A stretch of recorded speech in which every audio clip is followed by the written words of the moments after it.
Look, let me tell you something. You think you'd make a good spy in the 19th? Think you could survive a single day doing the work I did in Vienna, Berlin, or any of those cities that turned into absolute anthill of espionage after the war? I see you folks with smartphones Google Translate, and I find it hilarious imagining what would happen if we parachuted you right into the middle of Cold War. My name is Daniel Morrison. I'm 74 years old now, retired for quite some time, and I spent the best, or worst, depending on how you look at it, years of my life working as a spy. Not the movie kind, no, real spy. The kind who spends 3 hours sitting in a cafe waiting for a contact who might not even show up, and who considers it a successful day when you make it home without being followed. And before you think, oh, that must have been exciting, full of action, let me stop you right there. The exciting part? Maybe 5% of the job. The rest was boredom mixed with paranoia, seasoned with terrible coffee and bad cigarettes. But let's get to what matters. Let's mentally throw you back to 1952 and see how long you'd last. I bet you don't make it past breakfast. You wake up in a cheap hotel room in Vienna. No, wait, you don't wake up. You jolt awake at 5:30 in the morning because the guy in the next room started coughing like trying to expel an entire lung. The walls are thin as cigarette paper. You hear everything, and I mean everything. Conversations, couples fighting, bed springs creaking in ways you'd rather not hear. The room is freezing. And look, I know you're used to central air conditioning, digital temperature, all that. In 1952, you've got a window that doesn't seal properly. Wind comes through the gaps, and a radiator that theoretically works, but in practice just makes weird noises. Sometimes steam comes out, sometimes nothing happens. It's a lottery. You get up, stumble to the shared bathroom in the hallway. Yes, shared, because rooms with private bathrooms were rich people or spies with better budgets than mine, and hope nobody got there first. Lucky you, it's empty. For now. The mirror is fogged up. The tap water comes out brown for the first few seconds. You wait for it to clear while wondering if it's really safe to use this water. The soap is a hard gray block that looks like it was manufactured during the Austro-Hungarian Empire and smells vaguely of industrial cleaning products. Scrub your face, avoid looking too closely at the suspicious stains on the porcelain, and remind yourself that this is all part of the glamorous life of international espionage. Back in your room, you face your first real operational challenge of the day, getting dressed suspicious. See, in the movies, spies wear perfectly tailored suits and always look impeccable. In reality, you're trying to blend in. You need to look like exactly what your cover identity says you are. In my case, a mid-level cultural attaché. Not too fancy, too shabby. The suit can't be too American. The cut would give you away immediately. Europeans could spot an American suit from 50 yards, and if you're trying to be inconspicuous in the Soviet sector, you might as well wear a sign saying CIA here. So you've got this Austrian-made suit that doesn't quite fit right because you bought it secondhand from a misplaced persons market, and you're wrestling with collar stays that keep trying to escape and cufflinks that, you've probably never used actual cufflinks in your life, have you? Welcome to 1952, where button-cuff shirts are for laborers and you're supposed to be a diplomat. It takes you 15 minutes to get the cufflinks working. By the time you're dressed, you're already exhausted, and you haven't even gotten to the actual spy work. Now, you head downstairs to the hotel dining room, a grim space with 6 tables, questionable lighting, and the pervasive smell of boiled cabbage that somehow exists at all hours of the day. Continental breakfast consists of bread, not nice bread, not artisanal sourdough or whole grain goodness, dense, dark rye bread that could double as a weapon. It's been sitting out since yesterday, possibly longer, and has the texture of compressed sawdust. Coffee, and I use that term loosely. This is what happens when you take coffee beans, probably salvaged from some warehouse that got bombed in 1945, roast them until they're more charcoal than bean, grind them into something approaching powder, and then brew them in water that may or may not have been boiled sufficiently to kill whatever was living in the pot. Jam, 1 jar communal, with a single spoon sticking out of it that every guest has. You're sharing utensils with everyone in the hotel, including the guy who was coughing up a lung at 5:30 a.m. Enjoy. Sometimes, if you're very lucky, there's a piece of cheese. It's the color of old newspaper and has approximately the same flavor. You eat it anyway because protein is protein, and you've got a long day ahead. You sit down, pour yourself a cup of the coffee-adjacent beverage, and take your first sip. It tastes like Satan's bathwater, hot, and it's caffeinated. Down it goes. You're slathering the jam on the brick and trying not to think about the communal spoon in the hotel. Herr Schmidt, that's your cover name You're supposed to be Herbert Schmidt from the American Embassy Cultural Affairs Office. There was a telephone call for early this morning. Your blood pressure immediately spikes. An early morning call means something happened. Operation won't call you at dawn to check the weather. You force yourself to stay calm, to not react. Oh, did they leave a message? No message, just said they would call back. This is where you make your first potentially fatal mistake. See, you're thinking like a modern person. You want to ask, what number did they call from? Can you trace it?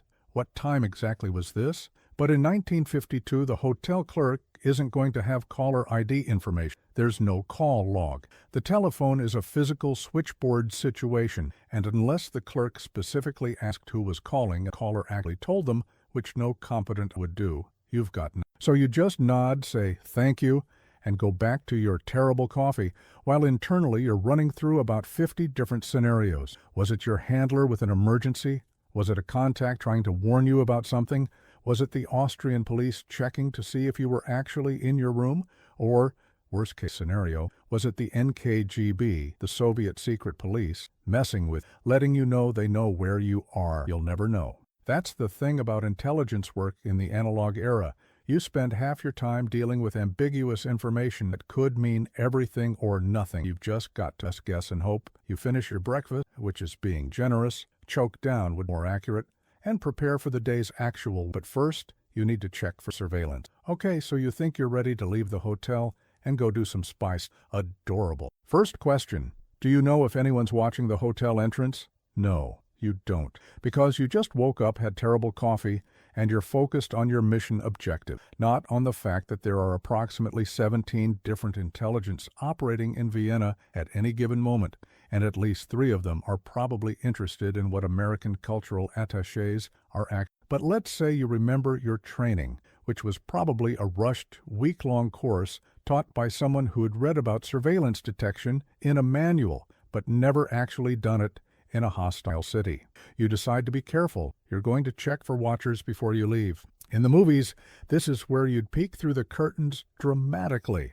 In reality, you can't do that because, A, the curtains are so thin that if there's anyone outside with binoculars, they'll see your silhouette moving and know you're surveillance conscious, which immediately makes more interest. B, there's no good angle from your window anyway. Your room faces a courtyard street. You've got a lovely view of someone's laundry hanging out and a trash bin that definitely needs emptying, but zero visibility on the actual. So you've got to go downstairs and just walk out and hope for the best. But wait, you're smart.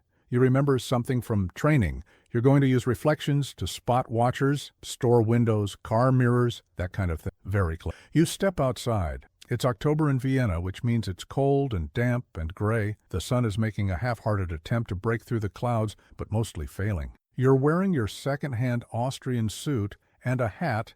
Everyone wears hats in 1952. If you're not wearing one, you stand out immediately, and you start walking. First problem, you don't actually know what you're looking for. What does surveillance look like? Is it the guy in the brown coat reading a newspaper on the corner? Could be. Or he could just be reading a newspaper. Is it the woman shopping for vegetables at the markets? Maybe she's a Soviet operative. Or maybe she's just shopping for vegetables because, people. Second problem, the reflections thing doesn't work like you think it does. Store windows in 1952 aren't the massive plate glass affairs you're used to. They're smaller, often dirty.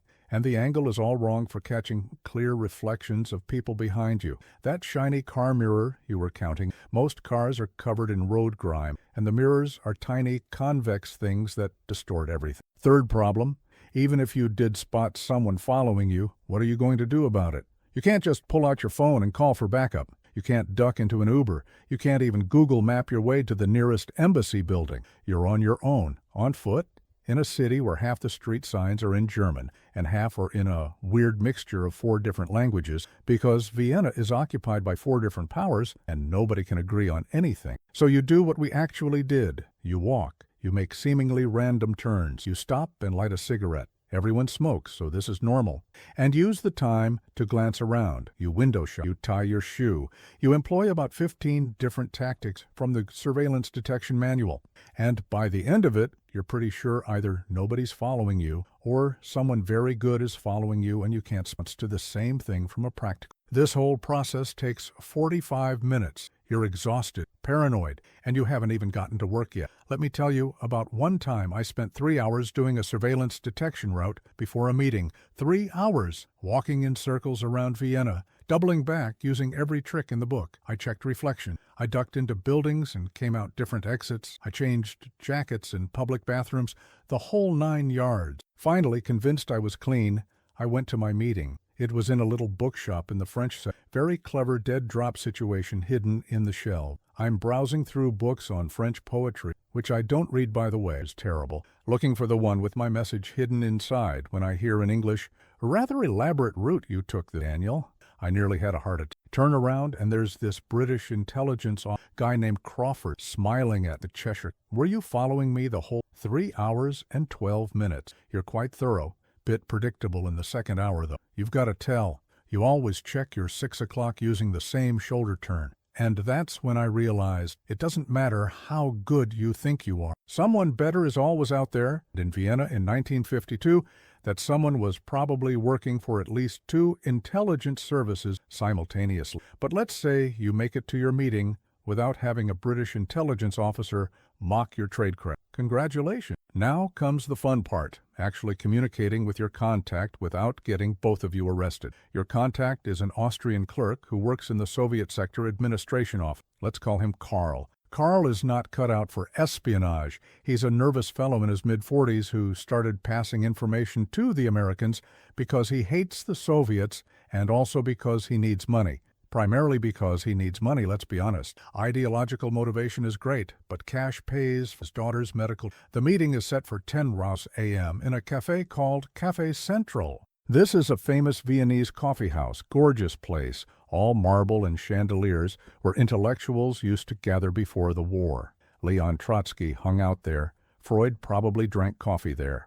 Now it's full of intelligence officers pretending to be intellectual. You arrive at 9:45 because you're punctual and also because you want to scope out the location first. This is good tradecraft. You order a melange, it's coffee with milk, the Viennese specialty, and sit at a table with good sightlines to the entrance. You open a newspaper, you look like every other person in the cafe nursing a coffee and reading about how the world is dividing into 2 armed camps. 10 a.m. Carl. 10:05 a.m. Still no. 10:10 a.m. You're starting to sweat despite the cold. Where is he? Is he late? Is he compromised? Did the NKGB grab him to grab you? 10:15 a.m. A waiter approaches and asks if you want anything else. You order a pastry you don't want because you can't just stay indefinitely nursing. Plus, the cafe needs to make money, and they get irritated with people who occupy tables at spending. 10:20 a.m. Finally, Carl shuffles in. He looks terrible, pale, sweating, eyes darting around like a panicked rabbit. This is very bad. A nervous agent is a liability. Nervous agents make mistakes. Nervous agents get caught. He sits down at your table without any of the prearranged signals to indicate it's safe. He just sits, plops down in the chair like a sack of potatoes, and immediately starts talking in German, fast and low. Now, here's where your lack of proper language training becomes a problem. You took a crash course in German before being sent to Vienna. You learned enough to order food, ask directions, and conduct basic conversation. But Carl is speaking Vienna dialect, stressed out of his mind, using lots of local idioms, and talking way too fast. You're catching maybe 60% of what he's saying, and that's being generous. From what you can piece together, something bad happened in his office. The NKGB brought in a new security officer. They're checking everyone's backgrounds again. Carl is terrified. He wants more money. He wants to be exfiltrated to America. He wants you to solve all his problems immediately. You're trying to calm him down, trying to get him to slow down and speak clearly, but he's spiraling. His voice is getting louder. People are starting to look, and that's when you notice the man in the corner. Brown suit, reading a newspaper, but the newspaper hasn't moved in 5 minutes. He's not reading, he's listening, or watching, or both. You need to end this meeting immediately. But you also need to actually collect whatever intelligence Carl was supposed to pass you. Otherwise, this whole risky encounter was for nothing. Do you have the documents? You ask, clumsy German. Carl fumbles in his coat and pulls out a folded piece of paper, pulls it out. In the open, in full view of everyone in the cafe, not concealed, not subtle, just hands it across the table like he's giving you every instructor in every training course you ever took is screaming in your head right now, this is not how you handle document transfer. This is not remotely covert. This is how you get arrested. But what are you going to do? Refuse the document and tell Carl to do it properly? That'll just make him more nervous, obvious. So you take the paper, fold it quickly into your own newspaper, and stand up. We need to leave, separately. You first. Carl nods, practically trembling, and scurries out of the cafe. You wait exactly 90 seconds, 60, not 120, exactly 90, what the manual said. Then you leave your money on the table, including a normal-sized tip because over-tipping is suspicious and under-tipping makes people remember you, and you walk out. The man in the brown suit stands up 30 seconds after you do. Coincidence? Probably not. Now you're doing surveillance detection again, but this time, you've got a document in your pocket that probably contains classified Soviet administrative information, and if you're caught with it, you're going to have a very bad day. International incident? Bad. Imprisonment? Bad. Show trial? Bad. You're walking faster than you should. Your heart is pounding. Every person on the street is suddenly a potential threat. That old woman with the shopping bag? NKGB? That kid selling newspapers? NKGB informant? That dog? Okay, probably not, but you're paranoid enough that you're considering it. You duck into a department store. This is a classic move. Multiple entrances, lots of people, easy to blend in. You browse through men's shirts for 5 minutes while watching the entrance in a mirror. The man in the brown suit enters, but he heads to a different department. Could be following you, could be coincidence. This is the problem with surveillance detection. You can never be completely sure. You exit through a side door, walk 3 blocks, turn left, walk 2 more blocks, enter an apartment building, immediately exit through the back entrance into an alley, walk through the alley to a different street, and finally, you're reasonably confident you've lost him. Now you need to get back to the embassy to deliver the document. But you can't go directly there, because if anyone did follow you successfully, you'll lead them straight to the embassy and confirm your intelligence. So you've got to do the whole route again. Random turns, stops, checks. The document is burning a hole in your pocket. You're convinced everyone can tell you're carrying contraband. Your face is probably bright red. You're sweating through your shirt despite the October cold. By the time you reach the embassy, you've been walking for 2 hours, and you're pretty sure you've developed blisters. The document gets handed off to the station chief, who glances at it and says, "Good work. Same time next week with Carl. Same time next." As if that meeting wasn't a complete disaster that probably compromised both you and your asset. As if you'd want to do that again. But you don't argue. You just nod, go back to your office, and try to pretend you're doing actual cultural affairs work while your hands shake from the adrenaline come down. And that was a successful meeting. That was one where nobody got arrested. Let me tell you about an unsuccessful. This was 1953 Berlin. Different city, same situation, divided, occupied, crawling with spies. I was meeting with a source, a low-level East German official who was passing us information about Soviet troop movement. Nothing earth-shattering, but useful. The meeting was supposed to happen in a public park, nice neutral ground, lots of people around, easy to blend in. The recognition signal was simple. I'd be sitting on a specific bench, reading a specific newspaper. He'd walk by, ask for a light, and we'd have a brief conversation while I passed him an envelope with his payment. Simple, right? What could go wrong? Everything. Everything could go wrong. First, I got to the bench and discovered someone was already sitting there. An old German woman with about 17 shopping bags feeding pigeons. Not just a few pigeons, I'm talking a biblical plague of pigeons. There must have been 50 birds swarming around this, cooing and fighting over breadcrumbs, and generally I couldn't ask her to move. That would be memorable and suspicious. So I sat on the next bench over, hoping my contact would figure it out. Second problem, I'd brought the wrong newspaper. I was supposed to bring the Berliner Zeitung. I brought the Tagesspiegel. Similar names, completely different papers. In my defense, I'd been up until 3 a.m. dealing with another operation, and I was exhausted. But still, wrong newspaper. Third problem, it started raining. Not a light drizzle, a proper downpour. The kind of rain that comes out of nowhere and soaks you through in about 30 seconds. Everyone in the park immediately fled for cover. Everyone except me, because I was committed to the meeting. And the old woman, who apparently loved pigeons more than she loved being dry. I'm sitting there, in the wrong location with the wrong newspaper, getting absolutely drenched, surrounded by soggy pigeons, and I'm thinking, this is it. This is how I die. I'll catch pneumonia, and that'll be the end of Daniel Morrison, intelligent. Then my contact shows up. But here's the thing, he can't recognize. Why? Because I'm not where I'm supposed to be. I'm not reading what I'm supposed to be reading, and I'm hunched over trying to protect the newspaper from the rain, so he can't even see my face clearly. He walks past twice. The second time, he's clearly confused, looking around for me, and I'm desperately trying to catch his eye without being obvious about it. You can't just wave at your intelligence contact like you're hailing a cab. That's not how this works. Finally, he sees me and realizes it's me, despite the wrong everything. He approaches, asks for a light, at least we got that part right, and I reach into my coat for the envelope with his payment.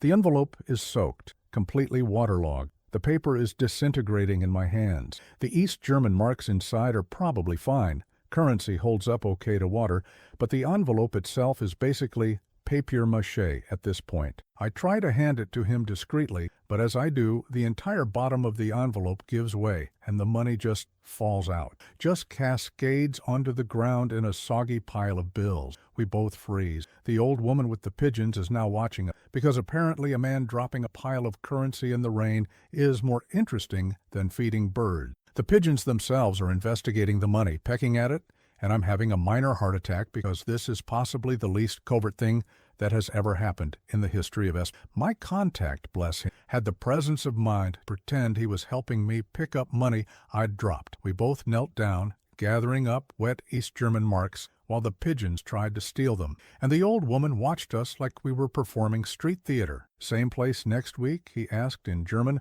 while stuffing soggy bills into his... God, no, I said. New location. I'll send word. We parted ways. I walked back to the western sector completely soaked, covered in pigeon fat. Pretty sure I just had the worst dead drop in intelligence history. The debrief was awkward. The station chief asked how it went. I said, successfully. Asset received payment and provided information. Any complications? Nothing significant. Oh, he knew I was lying. We both knew.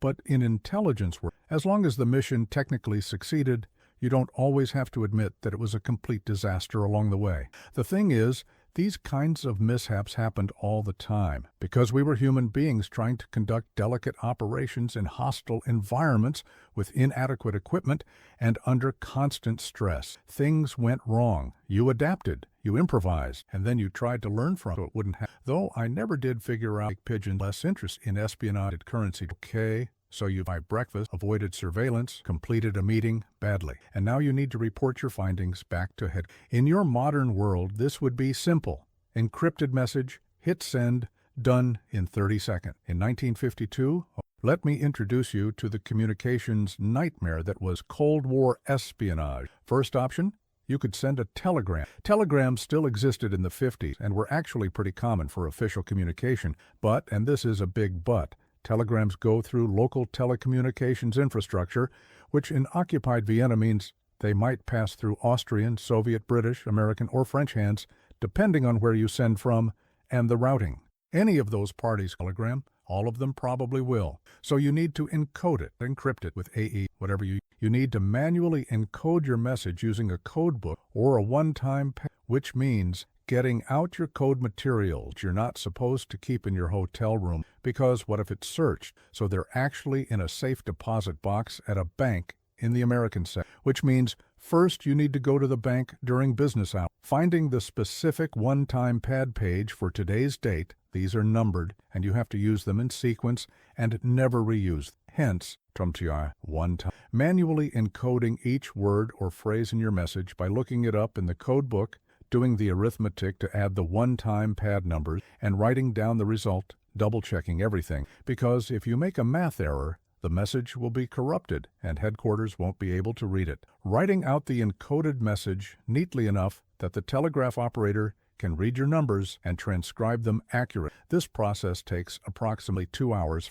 of moderate length. 2 hours of painstaking, tedious work that makes you go cross-eyed and gives you hand cramp. Then you have to actually go to the telegraph office, wait in line behind regular civilians sending birthday greetings to their aunts or whatever, and hand your weird encoded message to an operator who's definitely wondering what the hell this is. The operator is Austrian, probably reports to at least one intelligence service, Austrian, American, your pick, and now knows that the American cultural attaché is sending encoded message, which is basically admitting your intelligence. But wait, there's more. The telegraph takes hours or even days to reach Washington, depending on routing and various technical issues, so you won't get a response until tomorrow at the earliest. And when the response comes, it'll come through the embassy communications office, which means other people will know you're receiving encoded traffic, which further compromises your cover. Second option, you could use the embassy's official communication system.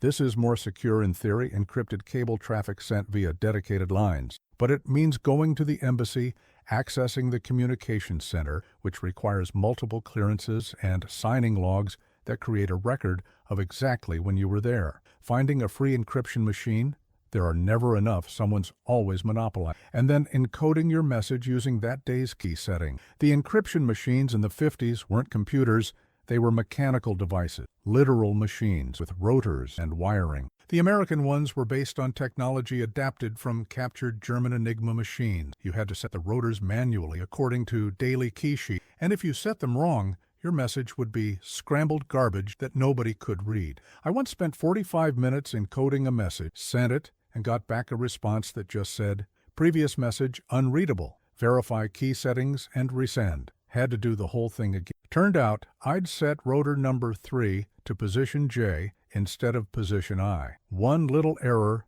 45 minutes waste. And here's the kicker. Even the secure embassy communications weren't truly secure. We found out years later, way later, after I'd retired, that the Soviets had actually infiltrated some of our embassy and were reading our encrypted traffic because they'd compromised either the machines themselves or the personnel operating them. So all that careful encoding might have been for nothing. The enemy might have been reading our mail the whole time. Third option, and this is the one we used for really sensitive stuff, dead drops. You write your message by hand, photograph it with a special miniature camera that produces tiny negatives called microdots. Conceal the microdot somewhere innocuous, inside a hollowed-out coin, behind a postage stamp, inside a book spine, and leave it at a predetermined location. Someone from your service picks it up later, processes the micro, and forwards the message through channels. This is more secure because there's no electronic trail, no telegraph operator reading your message, no communications, but it's also slower. Take days for your message, and it requires perfect coordination. You have to know exactly where the dead drop is, exactly when to service it, pick up or drop off material, and you have to make sure nobody's watching when you do it. Let me tell you about a dead drop I serviced in Prague. The location was a loose brick in a wall behind it. Very classic, very spy novel. I was supposed to leave a message there for pickup by another operative. I show up at the church at the prearranged time, 3 a.m., because dead drops are always serviced in the middle of the night and nobody's around. I find the wall, find the brick out carefully, and I'm about to insert my message when I hear, "Excuse me, what are you doing?" Just absolutely died on the... I turn around, his pajamas, holding a candle. I thought I saw a cat, on terrible check, behind the wall. I was trying to help it. At 3 in the morning?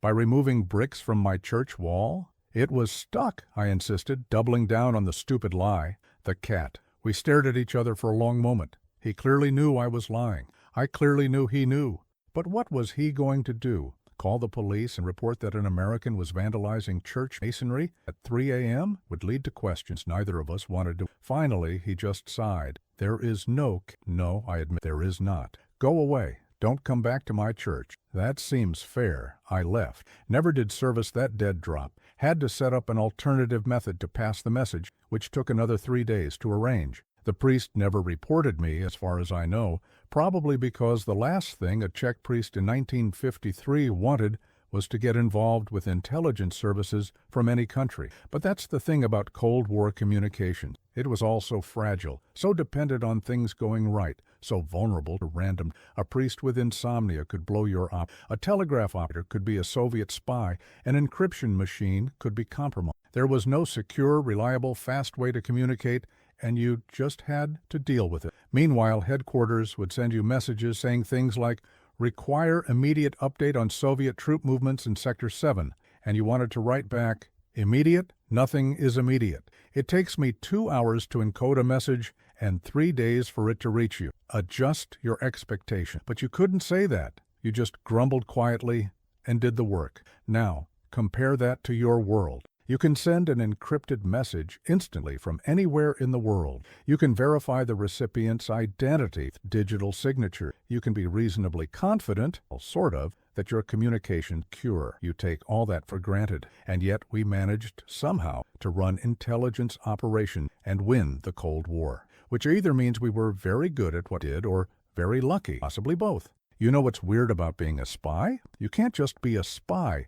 You have to maintain your cover, which means you have to actually do the job your cover identity says you do. In my case, that meant being a cultural attaché, which sounds fancy, but mostly involved attending interminably boring receptions, concerts, and art exhibitions while pretending to care about culture. And here's the really tricky part. You have to be social. You have to meet people, make friends, build relationships, because that's how you develop sources. That's how you gather information. But every person you meet is a potential threat, and every friendship is potentially fake, and you can never fully trust anyone. It's exhausting in ways you can't imagine unless you... Let me paint you a picture. It's a Saturday evening. There's a reception at the French embassy, some visiting artist from Paris, showing paintings or sculptures or something. You're invited because you're the American cultural attaché, and it would be weird if you didn't attend. So you put on your good suit, the one that actually fits properly, unlike your everyday operational suit,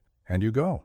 The reception is full of people, diplomats, artists, journalists, wealthy Viennese society types, and scattered among them, like raisins in a fruitcake, intelligence office, American, Soviet, British, French, probably Austrian. Everyone's pretending to discuss art and culture while actually trying to assess everyone else's intelligence value. You get a glass of wine, Austrian white, quite good actually, one of the perks of being stationed in Vienna, and you start working the room. This is part of the job. You need to meet people, make contacts, seem friendly, and approach. You're looking for potential sources, people who might have access to useful information and might be willing to share it, either for ideological reasons or money. You strike up a conversation with the Soviet diplomat. Yes, Soviet, because even though you're enemies in the global sense, in the social sense, you're all diplomats in Vienna together, and you attend the same events and maintain polite relations. It's weird. The Cold War was full of these strange contradictions. His name is Alexei something. You didn't catch the last name. It's complicated, and your Russian is mediocre at best. He's younger than you, maybe 35, well-dressed, good English. You talk about the art on display, which you both privately think is mediocre but publicly praise. You discuss Vienna's cultural scene, its music, its coffee, all very pleasant, very civilized, and the whole time you're both doing the job. You're trying to assess him. What's his actual role? Is he just a regular diplomat, or is he KGB? Does he seem dissatisfied with his position? Does he mention any personal problems that could make him recruitable? Troubles? Ideological doubts? Unhappy family life? And he's doing the same to you, probing gently, trying to figure out if you're just a cultural attaché or if you're intelligent, testing your knowledge of various subjects to see what you really know, mentioning things to gauge your reaction. It's a chess match disguised as a cocktail party conversation, and if you make one wrong move, reveal something you shouldn't know, show too much interest in the wrong topic, fail to maintain your cover story, you could compromise yourself. After 20 minutes of this, you're mentally exhausted, but you can't show it. You have to keep smiling, keep chatting, because that's what a friendly American cultural officer would do. Then a woman joins your conversation. Austrian, 40s, elegant, introduces herself as a journalist. She's writing about cultural exchange between East and West, wants to interview you for her article. Now your paranoia kicks in full force. Is she really a journalist, or is she Austrian intelligence, or Soviet intelligence using Austrian cover? Are you about to be drawn into some kind of provocation? If you do an interview and say the wrong thing, could it be used against you? But you can't refuse. Refusing would be suspicious, so you agree. Exchange business cards. You have cards, because everyone has cards in the 1950s, and make an appointment for next week. The evening continues. More conversations, more wine, more mental chess. You meet a French diplomat who might be SDECE, French intelligence. You chat with a British journalist who's definitely MI6. You know because you've been briefed about. You're introduced to a wealthy Austrian count who may or may not be connected to any intelligence service, but definitely has interesting opinions about Soviet occupation policy. Every conversation is work. Every smile is calculated. Every laugh is part of your cover. And you can't relax for a moment because the second you let your guard down, you might say something wrong, reveal something inadvertent, compromise an operation. By the end of the evening, your face hurts from smiling, your head hurts from concentration, and you've consumed just enough wine to be social, but not so much that your judgment impaired, which is its own challenge because everyone keeps refilling your glass, and in 1950s diplomatic culture, refusing drinks is mildly insulting. You finally escape around 11 p.m., exhausted, and face the long walk back to your hotel. You can't take a taxi because you don't want a record of where you're staying. You can't ask someone for a ride because that might lead to questions. So you walk in your good suit through Vienna's dark streets, doing surveillance detection the whole way because you never know if someone from that reception decided you were interested. Follow. And that was just one evening. That was a typical Saturday night in the life of a Cold War intelligence officer. Repeat twice a week, every week for years. The social strain was incredible. You're constantly performing, constantly analyzing, constantly worried about making mistakes. And you can't talk about any of this with anyone outside the intelligence world. Your family doesn't know what you really do. Your friends, if you have any real friends, is questioned, don't know. You're isolated by your work, surrounded by people, but fundamentally alone because nobody can know the truth. I saw good officers crack under the social pressure, just couldn't do it anymore. The constant deception, the wearing of masks, the inability to be genuine with anyone. Some requested transfer back to headquarters to desk jobs where at least your coworkers knew what you really did. Others just broke, started drinking too much, became paranoid, had breakdowns. The ones who survived longest were the ones who found ways to compartmentalize. You become Herbert Schmidt, cultural attaché, for 8 hours a day. Then you go home and you're Daniel Morrison, intelligence officer for the remaining time. You keep the identities separate in your head. Don't let them blur together. Don't start believing your own cover story. But that's its own kind of psychology. After years of maintaining separate identities, you start to lose track of who you really are. The performance becomes so ingrained that you're not sure what's genuine anymore. I remember one night I was at my hotel room alone, and I realized in sitting there for 20 minutes, mentally rehearsing what I'd say if someone knocked on the door. Different scenarios, different cover stories, different explanations for why I was, where I was, and doing what I... And I thought, I'm not even working. Why can't I turn this? That's what the social aspect of intelligence work does to you. You can't turn it off. Every interaction becomes operation. Every person is a potential asset or threat. You lose the ability to just relax and be normal. And speaking of not being able to relax, let's talk about where you'd be living while doing this. Because in the movies, spies have these great apartments, stylish, secure, fully equipped with hidden compartments and escape routes. In reality, you're lucky you have hot water. Most of us lived in cheap hotels or rented rooms, places where the landlord didn't ask too many questions, and you could leave on short notice if necessary. My longest stay in Vienna was at a boarding house run by an elderly Austrian widow named Frau Hoffmann. 6 months I lived there. Let me describe it for you. The building was pre-war, which meant it was old even then, probably built in the 1920s, maybe earlier. 3 floors, no elevator. My room was on the 3rd floor naturally, because everything in espionage happens on the 3rd floor after you've climbed 2 flights of stairs that creak like they're announcing your arrival to everyone in the building. The room, it's approximately 12 feet 10 feet. One narrow bed with a mat clearly been through World War II and lost. One wardrobe that smelled of moth and someone else's old clothes. One chair with a wobbly leg. One small desk with drawer that stuck. One window that overlooked an alley and let in all the cold air from outside because the seal. No private bath. That was down the hall, shared with 5 other residents. Morning routine required precise timing. You had to get up early enough to beat the rush, but not so early that you woke everyone up with creaky stairs. The bathroom had a tub with a shower attachment that sometimes worked. Hot water was available between 6 to 8 a.m.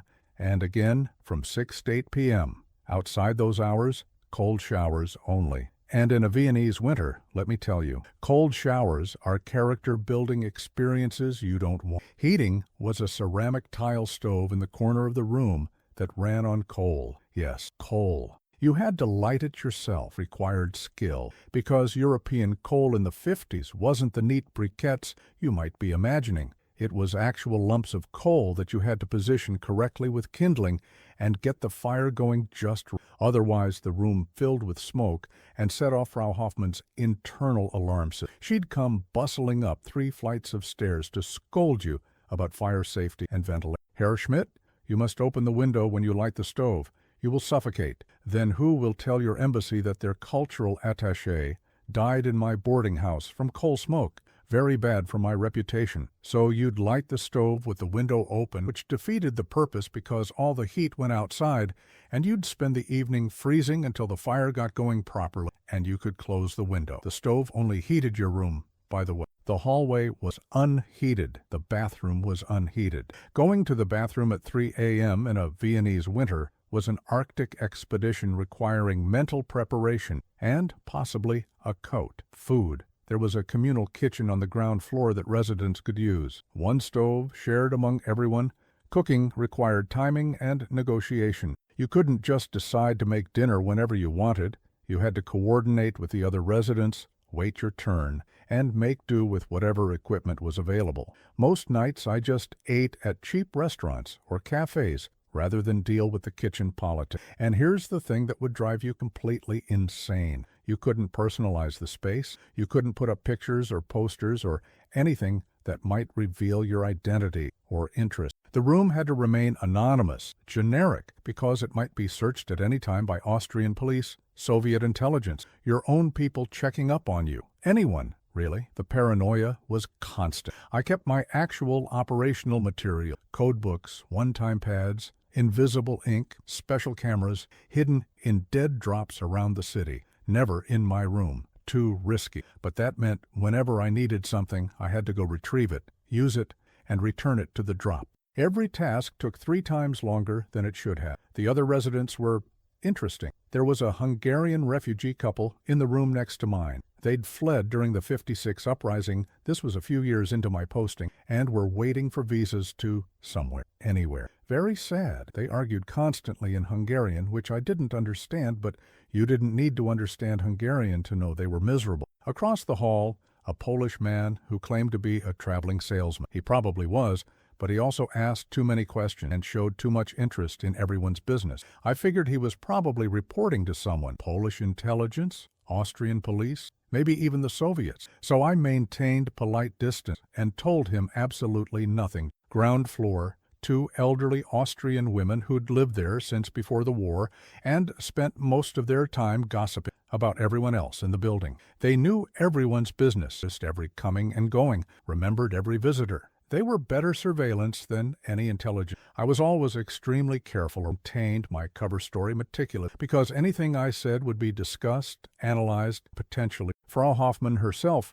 was the wild card. She was maybe 70, spoke excellent English, learned during the occupation, and had that particular Austrian quality of being simultaneously warm and nosy. She wanted to take care of her residents, brought them soup when they were sick, gave them advice on everything from relationships to career choices. But she also wanted to know everything about everyone. Herr Schmidt, you receive many telephone calls. Important business. Cultural affairs keep me quite busy, Frau Hoff. And you go out often in the evenings. To concerts, yes? You must tell me what you see. I love music, but my legs are not so good anymore. So I'd have to invent stories about concerts I didn't actually attend because I'd been doing surveillance detection or meeting sources, but I couldn't tell her that. More layers of deception, more stories to keep straight. Living this way for months or years, it wears on you. You start to feel like you don't have a real home, a real life, just a series of temporary spaces you're passing through, always ready to leave at a moment's notice. Your actual belongings, the things that matter to you, they're back in the States. Here you've got 1 suitcase worth of clothes and toiletry. That's it. That's your entire life in Vienna. And the loneliness, that's something people don't talk about. You're in a foreign city, living undercover, can't trust anyone, can't be genuine with anyone. The isolation is profound. Some nights I'd sit in that cold room with the struggling tile stove and the creaky bed and just feel completely alone in the world. You couldn't call home whenever you wanted. International calls were expensive, complicated to arrange, and potentially monitored. So you'd wait weeks between calls, and when you did call, you couldn't say anything real. Your wife would ask how you were doing, and you'd say fine, busy with work, and she'd tell you about her day, and you'd make small talk about nothing important, and then you'd hang up and feel even lonelier than before because that brief connection just reminded you how far away you were from any genuine human contact. Letters. You could write letters, but they took weeks to arrive, and you had to be so careful about what you said because letters were definitely read by multiple intelligence. So you'd write these bland, boring updates about weather and work, nothing real, and your wife would write back equally bland letters, and you'd both know you were lying to each other, but there was nothing you could do. Years of that was the reality. Not the glamorous international lifestyle you see in movies, just cold rooms and shared bathrooms and profound loneliness, interrupted occasionally by moments of genuine danger. But hey, at least the coffee was good. Viennese coffee really is excellent. That's not something I made up for cover. The coffee legitimately made the whole thing slightly more bearable. Now, let's talk about something nobody thinks about until it happens. What if you get sick or injured? In your modern world, you'd go to urgent care, get treated, maybe get some antibiotics. Done. In 1950s Vienna, as an undercover intelligence officer, it's complicated. First problem. You can't just go to any doctor. Doctors are mandatory reporters in many situations. If you show up with certain types of injuries, gunshot wounds, anything suspicious, required to report it, the police notify the occupation authorities. Occupation authorities start asking questions. Your cover could be blown, your operations. So you need a doctor been vetted who's either on the payroll or at least sympathetic to American interests and willing to not ask questions. Every CIA station maintains a list of friendly doctors for exactly this reason. The problem is, these doctors are usually pretty busy because everyone needs them. Getting an appointment could take days, and if you've got something urgent, well, you better hope it's not too urgent. Let me tell you about the time I got a terrible respiratory infection. This was winter of '54. One of those brutal Central European winters where it's cold and damp and your lungs just give up. Started with a cough, then fever. Then I'm lying in my bed at Frau Hoffmann's boarding house, sweating through my sheets, coughing so hard I thought I'd crack a rib, unable to get up. Frau Hoffmann, brought me soup, knocked on my door, heard me dying in there, and came in with chicken soup and bread. Herr Schmidt, you need a doctor. This sounds very bad. I'll be fine, I croaked. Just a cold. This is pneumonia. You need medication. She was right, of course, but I couldn't go to her doctor, some regular Austrian physician who'd want to see my papers and ask questions. So I told her I'd handle it, thanked her for the soup, and waited until she left before dragging myself to the telephone in the hallway. Called the embassy, got through to my handler, explained the situation. I need to see the cleared doctor. Soon. He's booked for 3 days. I might be dead in 3. Silence on the other end. Then, let me see what I can do. Stay where you are. I hung up and crawled back to collapsed and wait. Hours passed. The fever got worse. I started having actual delirium dreams. Thought I was back in Berlin during the war. Thought the Soviets were breaking down my door. All kinds of fever-induced paranoia. Finally, around midnight, there's a knock. I stumble to the door, open it, and there's a man I don't recognize. Middle-aged, carrying a medical bag, looking extremely irritated about being called out at midnight. You're Schmidt? He asked in German. Yes, I'm Dr. Werner. May I come in? He examined me quickly, efficiently, and without unnecessary question. Listened to my lungs with a stethoscope, my temperature, poked and prodded. Pneumonia, probably bacterial. You need penicillin. Now, penicillin existed in the 50s, but it wasn't as widely available as it is now, and it was expensive. Dr. Werner produced a vial and a syringe from his bag. I'll give you the first injection now. You'll need more over the next week. Can you come to my office? I'll make it work. He gave me the injection, painful by the way, penicillin shots hurt, left me several pills for the fever, and departed without asking for payment. The embassy handled that apparently. I never found out how much it cost, probably didn't want to know. The penicillin worked, slowly, but it worked. Took about 10 days before I could function normally again. During that time I missed meetings, couldn't do any operational work, basically had to hope nothing urgent happened because I was completely useless. And that's the thing about being sick in the field. The work doesn't stop. Your network doesn't pause because you've got pneumonia. Your operations don't go on hold. Other officers have to cover for you, pick up your meetings, service your dead drops. You become a burden on the whole station. Worse was when you got injured. There was one officer in Vienna, not me, colleague, who broke his ankle doing surveillance detection. Just wrong step off a curb, snap, broken ankle. He couldn't go to a regular Austrian hospital without questions about how an American diplomat broke his ankle running around Vienna at odd hours. Had to get himself to the embassy, get treated by our medical specialist, and then spent 6 weeks hobbling around on a poorly set ankle because it never healed quite. Mental get about. This was the 1950s. Nobody taught trauma. You were expected. If you showed signs of cracking, paranoia, excessive drinking, inability to sleep, you might get quietly pulled from the field and sent home, but there was no counseling, no therapy, no support. You were just done. Career over. I knew officers who developed serious problems. Alcohol dependency was common. Everyone drank in the 50s anyway. It was socially expected. But some guys took it too far, used alcohol to cope with the constant paranoia. By the time anyone noticed they had a problem, it was usually one guy I worked with, good officer, smart, capable. He started having panic attacks, just overwhelming anxiety that would hit at random times. We're in the middle of a meeting with a source, and he suddenly can't breathe, excuse himself, stumbles outside hyperventilating. The source is looking at me like, what the hell is wrong with you? And I have to make up some excuse about a medical condition while internally freaking out. Because this is not good. This is really not good for operational security. They sent him home 2 weeks later. Never found out what happened to him after. Probably got stuck at a desk job, analyzing reports instead of running operations. That was considered a merciful outcome. And dental issues. Oh my God, dental issues. Let me tell you about the time I cracked a tooth. This was in '53, bit down on something hard in a restaurant, piece of bone in the meat, and felt one of my molars crack, sharp pain, and I knew immediately it was bad, couldn't ignore it. Tooth pain is relentless, and an infected tooth can actually kill you if bacteria get into your bloodstream, so I needed a dentist. But again, I couldn't just go to a random Viennese dentist. Needed someone cleared, someone who wouldn't ask awkward questions. The embassy dentist could see me. In 3 weeks. 3 weeks. Meanwhile, I'm dealing with increasing pain, sensitivity to hot and cold,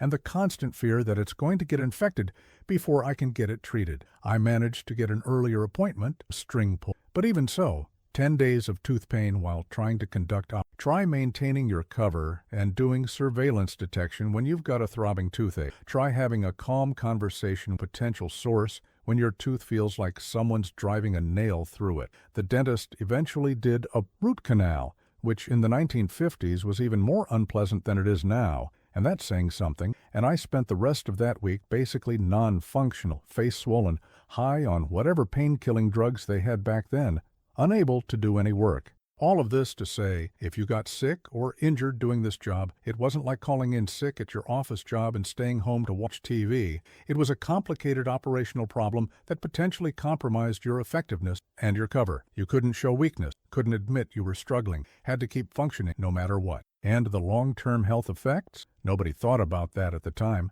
but years of high stress, poor sleep, inadequate nutrition, we'll get to the food situation, exposure to cold and damp, and constant anxiety.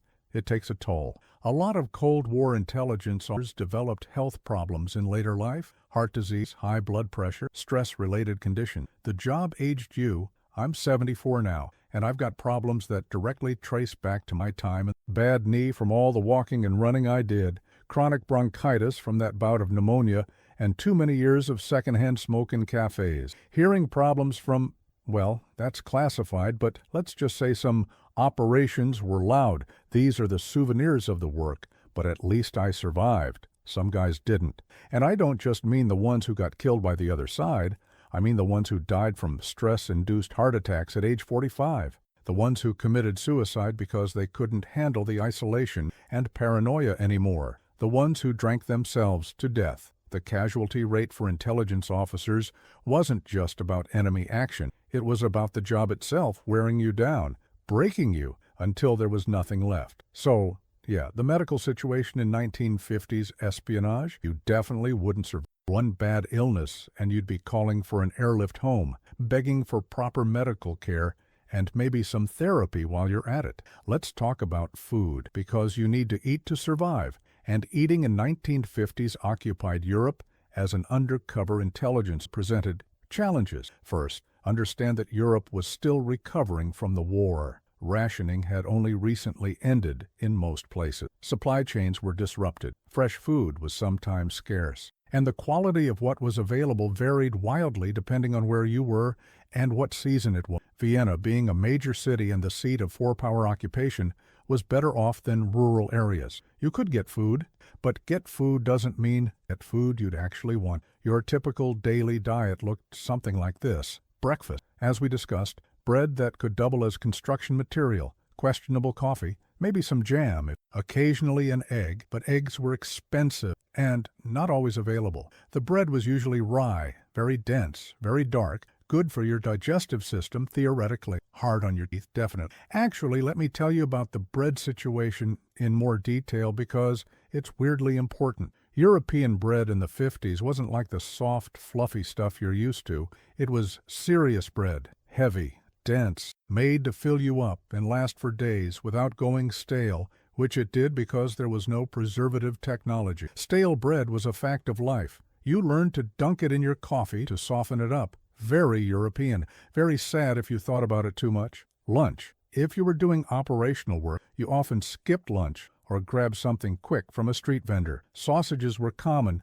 Vienna is famous for its Wurstel stands. You'd get a sausage in a roll with mustard, eat it standing up, and get back to whatever you were doing. Not bad act. The sausages were usually pretty good, but not exactly nutritious or substantial. If you had time for a sit-down lunch, you'd find a cheap restaurant or cafe. The menu was usually limited. Stew, goulash was common, schnitzel could afford it, dumpling, potatoes. Everything was heavy, filling, designed for cold weather and manual labor. Not a lot of vegetables. Austrians in the 50s didn't seem to believe in vegetables. They did. They believed in boiling them to submission until they were gray and flavorless. Dinner, similar to lunch, maybe a bit more substantial if you were eating at your boarding house or hotel. But again, heavy, starchy, not much variety. Lots of pork, lots of potatoes, cabbage in various forms, cooked cabbage, fermented cabbage, cabbage that's been boiled until it gave up its will to live. And here's the thing, you couldn't be picky. You couldn't say, oh, I'm watching my diet, or I don't eat carbs, or any of that. First, because those concepts didn't really exist in 1950s Europe. Everyone ate whatever was available and was grateful. Second, because being fussy about food would make you memorable, and you couldn't afford to be memorable. So you ate what was put in front of you, whether you liked it or not, and you smiled and said it was delicious. I have eaten things in the service of my country that I would never voluntarily consume again. Let me give you some examples. Carp. Vienna has a tradition of eating carp at Christmas. Whole carp, pulled from the Danube, a river, remember, that we've established is not exactly pristine. The carp are muddy tasting of bones and served with their heads still attached, eyes staring at you accusingly. I had to eat this at a Christmas dinner I was invited to for cover reasons. Had to pretend I enjoyed it while choking down muddy fish and picking microscopic bones out of my blood sauce. Blutwurst in German. It's sausage made from pig's blood. It's exactly as appetizing as it sounds. Dark, almost black, the texture that can only be described as concerning. You're supposed to fry it and eat it with potatoes. I ate it because refusing would have been weird and potentially suspicious. Did not enjoy the experience. Brains. Yes, actual brains. Calf brains, usually. Served breaded and fried. Hirnschnitzel, they call it. Brain schnitzel. The Austrians thought this was perfectly normal. I thought it was borderline horrifying, but I ate it anyway because that's what you do. Various organ meats, liver, kidney, heart, all common in post-war European cuisine because you couldn't waste any part of the animal. Everything got used. The liver was probably the least objectionable. The kidney, let's just say it tastes like kidney. And if you know what kidneys do in the body, that flavor makes sense and is deeply off-putting. And the coffee. We keep coming back to the coffee because it was so central to the culture and so variable in quality. Vienna is famous for its coffee house, right? And some of the coffee houses did indeed serve excellent coffee. But most of the places I frequented, the cheap spots where sit for hours without drawing attention, served coffee that ranged from acceptable to how is this even legal? The worst coffee I ever had was in Berlin, actually, not Vienna. East Berlin, specifically. I was meeting a source in a workers' cafe in the Soviet sector, and they brought me something they claimed was coffee. It was brown liquid, I'll give them that. Beyond that, I have no idea what it was made from. Acorns, chicory, ground-up sadness, whatever it wasn't coffee. But I drank it, because that's what you do. You drink the terrible coffee and smile. On the flip side, when you did get good food, it was transcendent. There was a little restaurant near St. Stephen's Cathedral that served the best Wiener Schnitzel I've ever had. Real veal, pounded thin, breaded perfectly, fried in butter until it was golden and crispy, with potato salad that actually tasted like potatoes and had fresh herbs. I went there maybe once a month, always for cover reasons, meeting a contact, entertaining a potential source. But really I went because the food was genuinely good, and it reminded me that food could be something other than fuel. And Austrian pastries, when you could get them fresh from a good bakery, were incredible. Sachertorte, Apfelstrudel, Kaiserschmarrn. These were not just desserts, they were architectural achievements in sugar and butter. The problem was, they were expensive, and I was living on a limited per diem budget, so they were rare treats rather than regular indulgence. The financial aspect of food deserves mention. Your salary as an intelligence officer was not great, and your operational budget was limited. You got per diem for food and expenses, but it wasn't generous. You had to account for every shilling you spent. If you went over budget, you either paid out of pocket or filed an expense report explaining why you needed more money, which meant explaining where you'd been and what you'd been doing, which potentially compromised operational security. So you learned to eat cheap street vendors, working class food that would fill you up without emptying your wallet. And you got creative about justifying operational expenses. If you had dinner with a source, that could be billed as operational. If you were just eating alone because you were hungry, that came out of your regular per diem. I lost about 15 pounds during my first year in Vienna, not because I was trying to, I wasn't, but because I was walking constantly, surveillance detection routes, remember? Eating irregularly and not particularly well, and under constant stress. The stress alone probably burned more calories than I was consuming. People noticed. My wife, when I came home for Christmas, was shocked. "Daniel, you're so thin. Are they not feeding you over there?" "I'm eating fine. I did a lot of walking." She looked skeptical, but didn't push. What could I tell her? That I was skipping meals because I was sitting in a cold park for 3 hours waiting to service a dead drop? That I was eating terrible sausages from street vendors because I didn't have time for proper meals? That food was the least of my concerns when I was trying not to get arrested by the NKG. The weight came back eventually, once I adapted to the rhythm of field life and figured out where to find decent, affordable food. But that first year was rough. And then there were the operational times when you had to, with sources, targets were trying to recruit, and the meal itself was part of the operation. These were their own special kind of challenge. You're sitting across from a potential source, some minor Soviet official who might be willing to pass information. You're trying to assess him, build rapport, convince him you're trustworthy. The last thing you want to be thinking about is whether the goulash is going to give you food poisoning. But you have to eat what he's eating.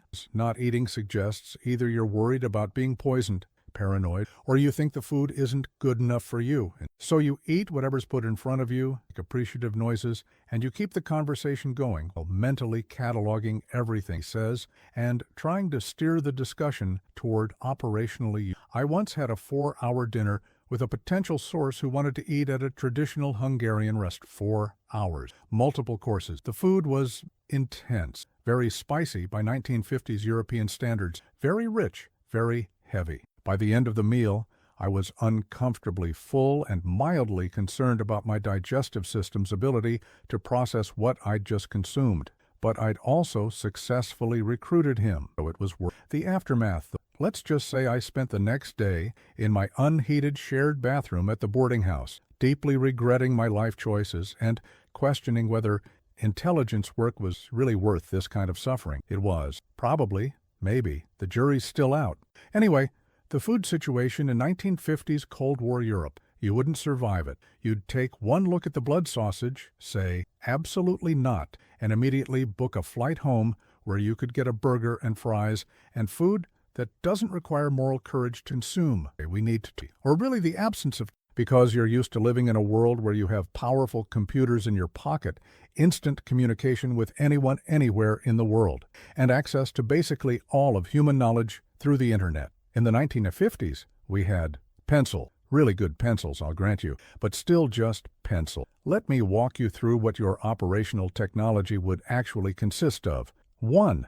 The camera, not a digital camera, not a phone camera. An actual film camera that required loading film, manually adjusting settings, and hoping you got the exposure right, because you wouldn't know if your photos worked until you developed them, which might be days later. For covert photography, taking pictures of documents, surveillance photography, that kind of thing, we used specialized miniature cameras. The Minox, tiny camera that could fit in your palm, produced negatives about as big as your fingernail. Very clever piece of engineering. The problem required perfect condition, good lighting, steady hands, precise focus. If any of those things were off, your photos would be unusable, and you wouldn't find out until it was too late to retake them. I once spent 40 minutes photographing documents at a dead drop location, being super careful, doing everything right. Got back to the embassy, developed the film, discovered that I'd somehow bumped the focus ring without noticing, and every single photo was blurry. Completely useless. Had to go back, reshoot everything,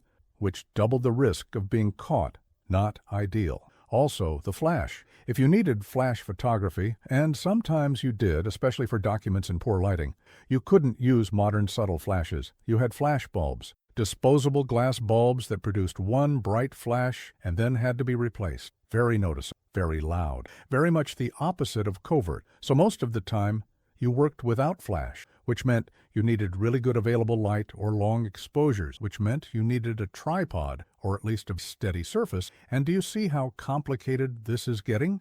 2.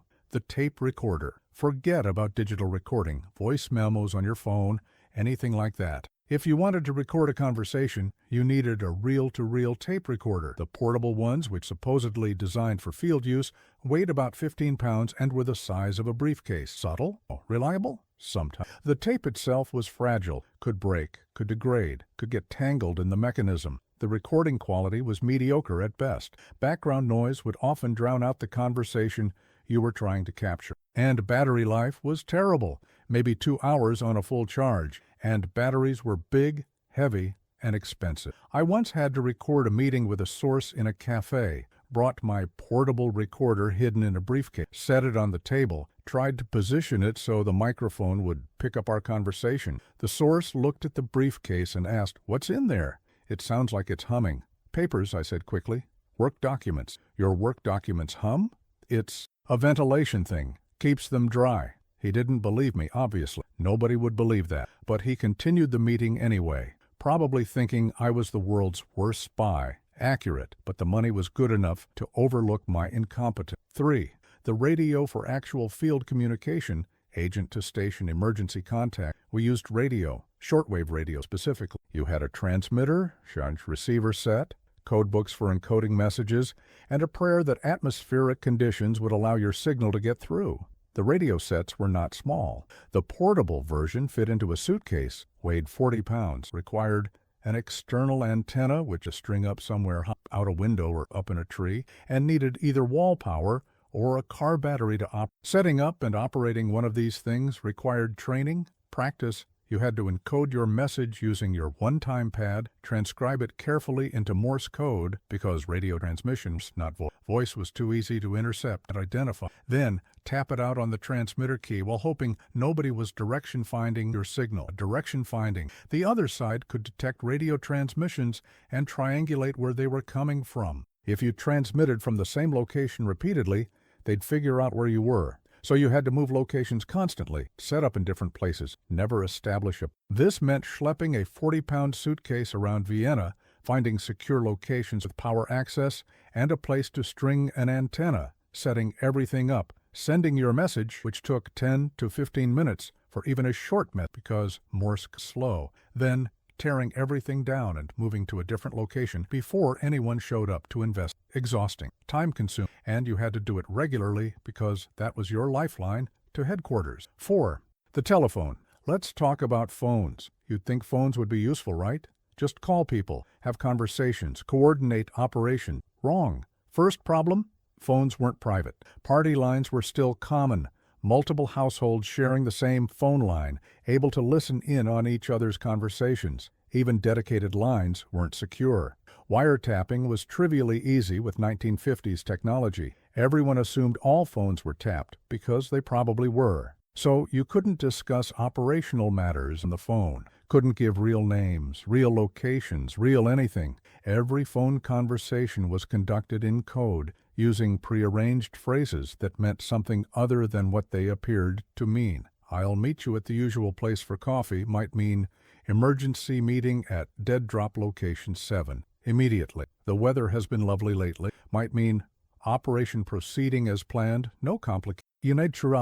You had to memorize dozens of these phrases and their meanings, and you had to use them naturally without long pauses or obvious stress in your voice that would indicate you were speaking in. Also, making phone calls was not instant. You didn't just dial a number and connect. For local calls, you might get through quickly. For international calls, you had to go through an operator who would place the call for you, and it might take minutes or hours or sometimes days to get a connection, depending on availability of lines and various technical factors nobody ever adequately explained.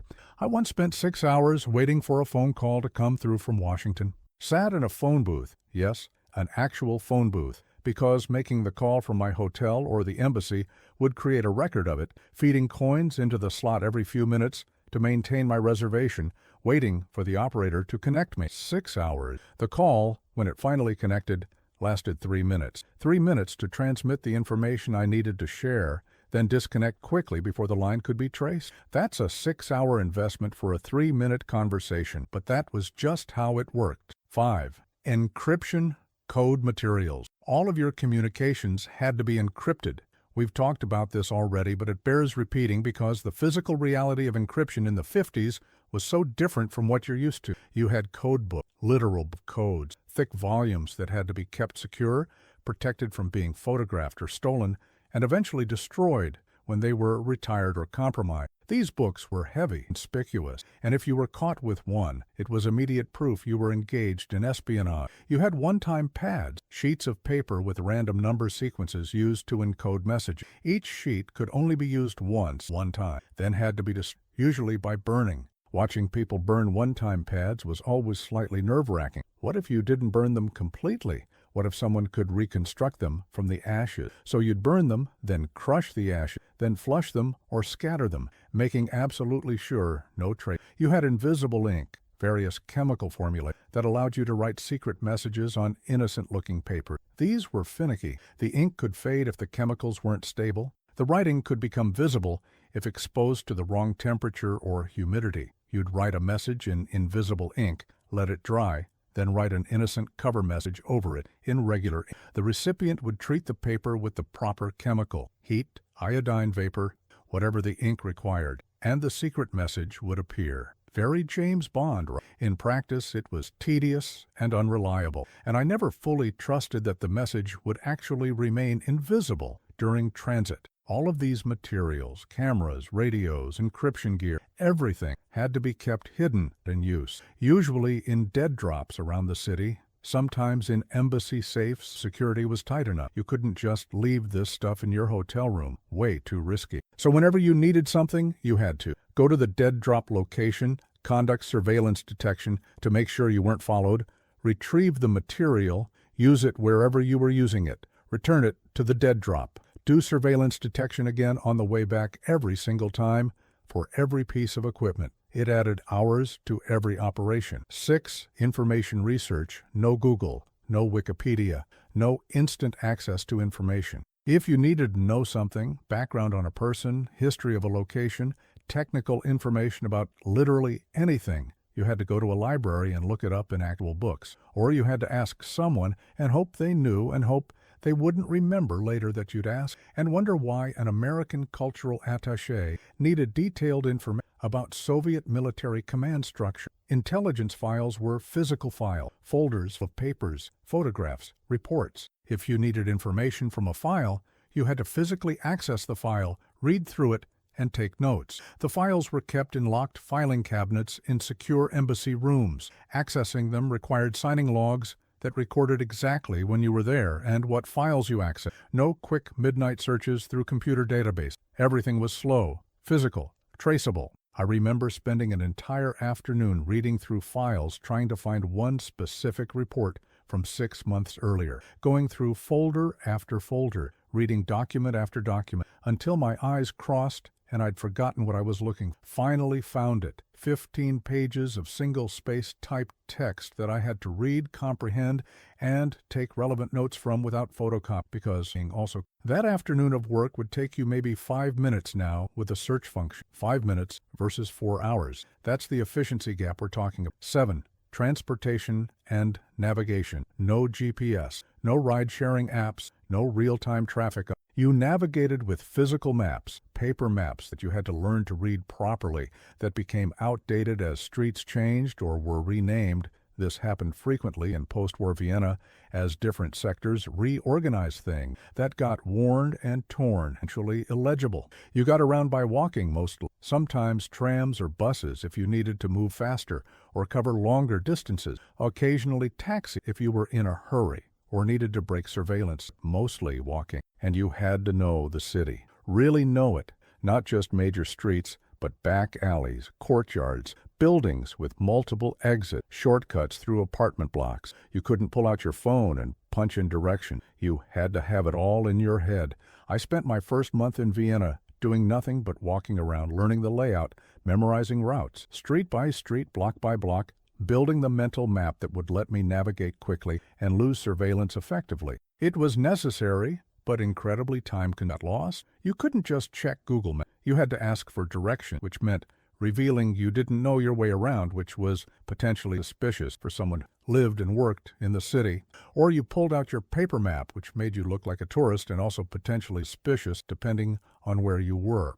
I got lost once in the Soviets, took a wrong turn, ended up somewhere I didn't recognize, started getting nervous because I shouldn't have been there at all, couldn't ask for directions without drawing attention, couldn't pull out a map because that would be obvious, just keep walking, trying to find a landmark I recognized, hoping I'd figure out where I was before anyone official noticed me wandering around. Eventually oriented myself using St. Stephen's Cathedral as a reference point. It's tall, you can see it from Vienna, and found my way back to friendly territory. But it was 20 minutes of genuine anxiety that wouldn't have happened if I'd had Jeep. So that's the technology situation, or lack thereof. Everything was manual, physical, time-consuming. Everything required skill, practice, and significant luck. There were no shortcuts, no apps, no easy solutions. You'd lose your mind within a week. You'd be desperately searching for Wi-Fi, trying to charge phones that didn't exist, attempting to Google things that Google wouldn't be invented for another 50 years. But we managed. We made it work.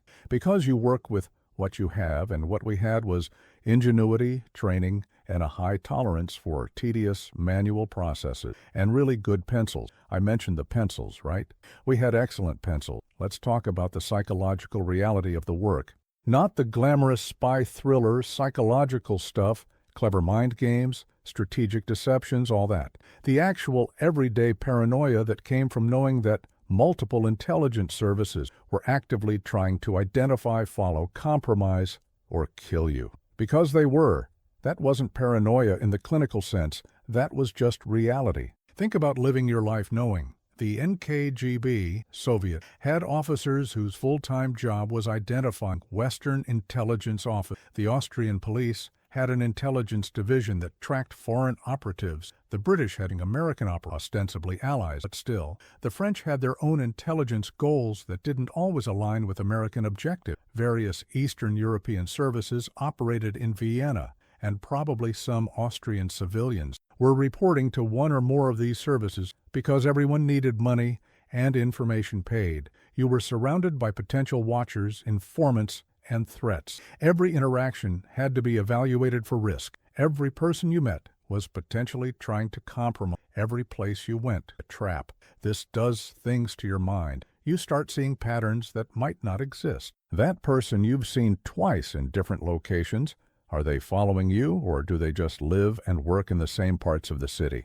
That shopkeeper who's suddenly very friendly, are they being genuinely nice, or are they trying to get you to relax and reveal something That attractive woman who struck up a conversation at a cafe, is she actually interested, or is she a honey trap sent to compromise you? Honey traps, by the way, were a real and serious concern. The Soviets were very good at using romantic or sexual relations to compromise Western officers. They'd identify your weaknesses, loneliness, vanity, specific preferences, and send someone perfectly tailored to exploit them. If you got involved, they'd photograph you in compromising situations, use the photos for blackmail. I knew this. Every officer knew this. We were extensively briefed about it during training. Don't have affairs. Don't trust anyone. Especially don't trust anyone who seems perfect for you. That's probably a setup. But knowing intellectually that honey traps exist doesn't make you immune to loneliness, doesn't make it easier to be far from home, isolated, living under constant stress. Some guys fell for it anyway, not because they were stupid, but because they were human, and humans need connection. And if someone offers connection when you're desperate for it, it's very hard to say no, even when you know you should.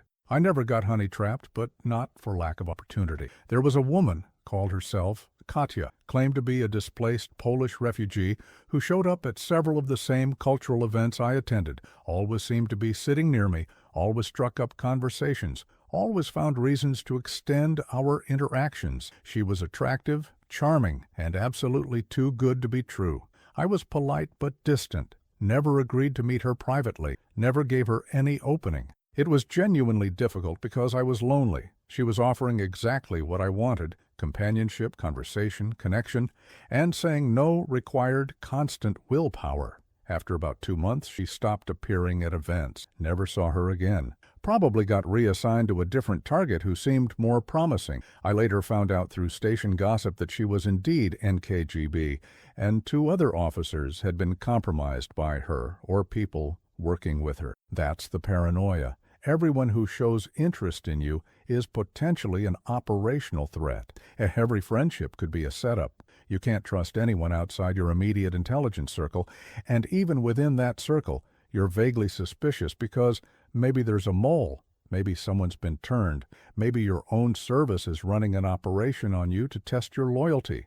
It messes with your head. You start interpreting everything as potentially significant. Someone leaving a chalk mark on a wall, maybe it's a signal for someone else. Maybe it's just random graffiti. A car parked on your street that you haven't seen before. Maybe it's surveillance. Maybe it's just someone visiting their aunt. An unexpected phone call. Maybe it's a legitimate wrong number. Maybe it's someone checking to see if you're home. You can never fully relax, even in supposedly safe spaces, your hotel room, the embassy, whatever. You maintain a level of alertness. You don't say anything sensitive out loud or bugged. You don't leave sensitive materials lying around.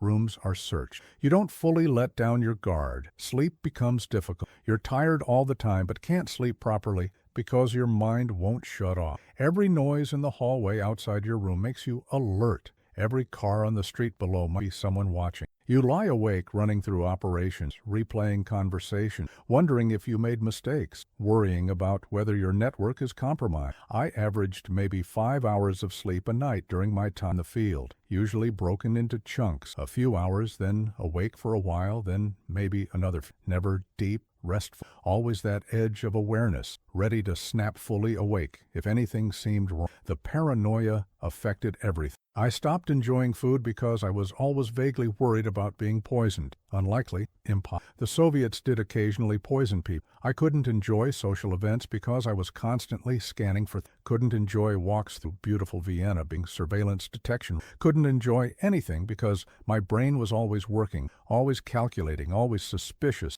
And here's the really insidious part. You start to lose your sense of normal. The paranoia becomes your baseline. You forget what it feels like to just trust someone without reservation, to take things at face value, to believe that sometimes coincidences really are just coincidences and not elaborate operations. This carried over when I came back to the States. For months, hell, for years, I maintained the same suspicious mindset. Someone would say something innocuous, and I'd immediately start analyzing what they really meant, what information they were trying to extract, what their angle was. My wife would ask where I'd been, and I'd reflexively consider whether I should tell her the construct a cover story before remembering that I was home, I was safe, my wife, a Soviet. The paranoia had become part of it. It took conscious effort to unlearn it, to remember that not everyone was a potential threat, that most people were just people living their lives without hidden agendas. Some guys never fully unlearned it. I know retired officers who are still, decades later, reflexively suspicious of everything and everyone. Check their cars for tracking devices before driving anywhere. Vary their routes home. Never sit with their back to doors. The operational mindset becomes permanent. And the worst part? Sometimes the paranoia was justified. Sometimes people really were watching you. Sometimes that coincidence really was an operation. Sometimes your instinct that something was wrong was absolutely correct. There was one time, this was late '54, I think, when I got a feeling something was off about a planned meeting with a source. Can't even tell you what exactly triggered it, just a vague sense of wrongness. Wrong time, wrong place. Something about the message arranging the meeting seemed odd. I went anyway. Had to. Operational. But I took extensive precaution. Surveillance detection route. Arranged backup surveillance from another officer. Brought a weapon, which I almost never did. Too risky if you got stopped and searched. Set up the meeting location with multiple exits and good sight lines. Source never showed up. Instead, 3 guys in heavy coats showed up and started looking around the area, clearly searching for NKGB. They'd somehow found out about the meeting and were trying to catch me servicing the contact. I was already gone by the time they arrived.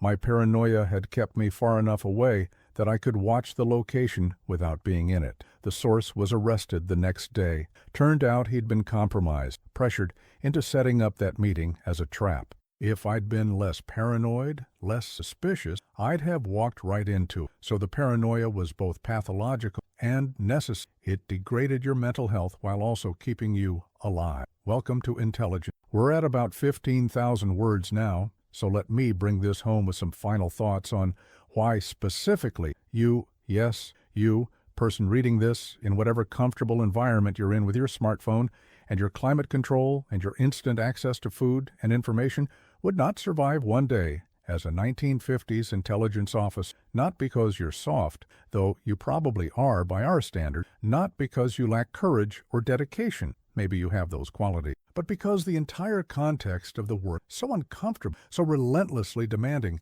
that you'd break before you even got. Let's run through a composite and count all the ways you'd fail. Hour 1, wake up. You're jolted awake at 5:30 a.m. by the guy next door. No snooze button, no gentle wake-up, just immediate consciousness in a freezing room. You try to go back to sleep but can't because the bed is terrible and you're already anxious about the day ahead. Failed expectation number 1, comfortable environment. Hour 2, getting ready, shared bathroom. Cold water, unless you timed it perfectly. That weird soap. No shower gel, no moisturizer, none of the 30 products you usually use.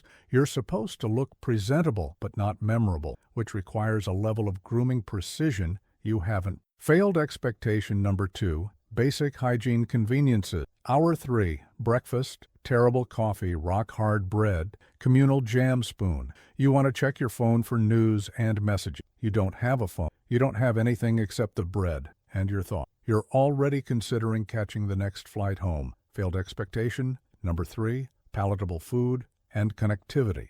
Hour 4, surveillance detection route. You leave the hotel and immediately have no idea if you're being followed. You try to check using reflections but can't tell what you're looking at. You attempt random turns but get lost. You're supposed to spend 45 minutes making sure you're clean before going to your... After 15 minutes, you're exhausted, confused, and pretty sure someone's following you, but you can't confirm it. Failed expectation number 4, ability to navigate and detect. Hour 5, the meeting. Your contact is nervous. Speaking too fast in German, you barely understand attracting attention. You need to calm him down, collect intelligence, and get out, being compromised. Instead, you're sweating, struggling to keep up, and fairly certain the guy in the corner is watching. When the contact hands you documents in the open, you nearly panic. Failed expectation number 5, maintaining cool under. Hour 6, more surveillance detection. You need to get back to the embassy, the document. This requires another elaborate constant awareness and nerves of steel. You're already this morning's. You just want to get an Uber. Uber doesn't exist. You walk and walk and walk. 45 minutes of paranoid walking in uncomfortable shoes through cold streets. Failed expectation number 6, physical endurance and patience. Hour 7, encoding communications. You need to send a report to headquarters about the meeting. This requires 2 hours of careful encryption work with one-time pads, encoding groups of numbers, checking and rechecking everything. You're used to sending texts in 3 seconds. This is torture. After 20 minutes, you've made 3 errors and want to throw the codebook across the room. Failed expectation number 7. Tolerance for tedious manual process. Hour 8. Cover work. You're supposed to be a cultural attaché. You need to actually do some cultural attaché work or your cover.